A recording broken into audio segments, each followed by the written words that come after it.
আৰু বিশিষ্ট সাহিত্যিক সাংবাদিক হোমেন বৰগোহাঁই আজি 93 সংখ্যক জন্মদিন। তেওঁৰ জন্মস্থান ঢকুৱাখানাত হোমেন বৰগোহাঁই ন্যাসৰ উদ্যোগত উদযাপন হয় জন্মদিৱস।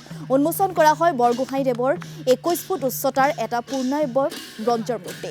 ভাস্কৰ্য শিল্পী বীৰেন সিংহই নিৰ্মাণ কৰা এই প্ৰতিমূৰ্তিটো উন্মোচন কৰে বিধায়ক নৱকুমাৰ দলে।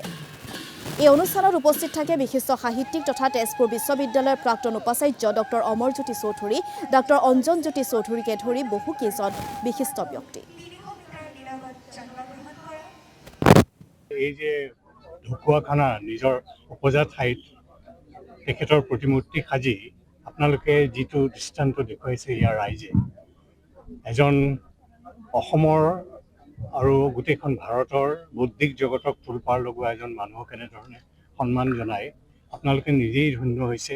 আৰু এই তেখেতৰ মূৰ্তিত আমি ঢকুৱাখানা আৰু চাৰিকুৰীয়া নৈখনো একেলগে দেখিবলৈ পাইছোঁ মানুহজনৰ লগত।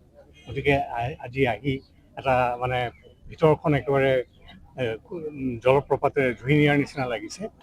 হোমেন বৰগোহাঁই ন্যাসৰ পৰা প্ৰাংগণত চাৰিকুৰীয়া নদীৰ ফালে দৃষ্টি নিবদ্ধ হোৱাকৈ এটা ব্ৰঞ্জৰ আমাৰ অসমৰ বিখ্যাত ভাস্কৰ্য শিল্পী বীৰেন সিংহ ডাঙৰীয়াৰ জৰিয়তে নিৰ্মিত হোৱা প্ৰতিমূৰ্তি আজি আমাৰ শুভ উদ্বোধন হৈছে। আৰু আজি আমাৰ এই শুভ আমাৰ প্ৰতিমূৰ্তিটো উদ্বোধন কৰিছে আমাৰ আটাইকেইটা স্বনামধন্য শিক্ষাবিদ, বিশিষ্ট কলাকাৰ, নাট্যকাৰ আমাৰ ডক্টৰ অমৰজ্যোতি চৌধুৰী ডাঙৰীয়াই।